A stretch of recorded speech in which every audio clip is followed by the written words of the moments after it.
When I don't feel like cooking, I make this chicken soup recipe.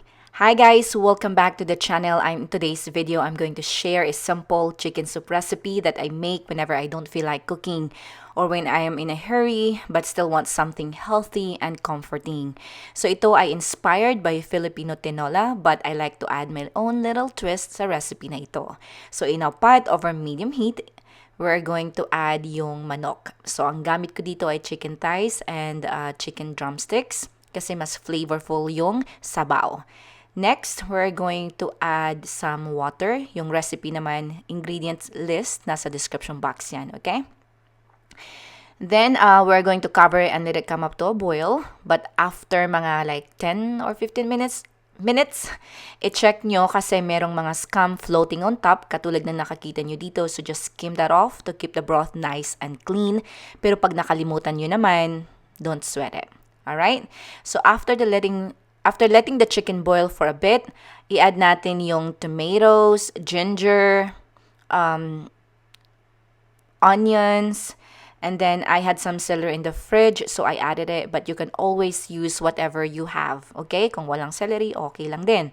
Then I covered the pot again, let it come up to a boil.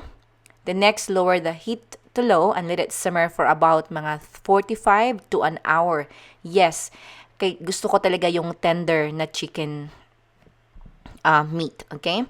And also, this helps make the chicken tender and gives the broth a really good flavor. Next, nag-add ako dito ng freshly cracked na black pepper and fish sauce. And then, I give it a taste kasi sa cooking naman, it's always about your taste, so adjust the seasoning however you like.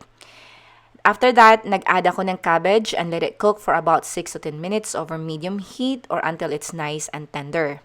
Then again, titingnan na naman natin ito kapag sakto na yung lasa. And once the cabbage is cooked, feeling ko, gusto ko pa ng ground black pepper, so I added more. And then, nag-add ako dito ng spinach, bokchoy, or any greens na meron kayo, or even malunggay, or moringa. And then, let it cover lang mga 3 to 5 minutes over medium heat.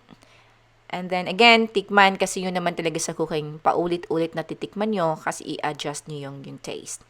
Yun lang, napakasimple lang guys. Very easy, very comforting, and perfect for the days when you don't feel like cooking but still want something warm, healthy, and homemade. Thank you guys so much for watching. And as always, you guys take care. Don't forget to like and subscribe.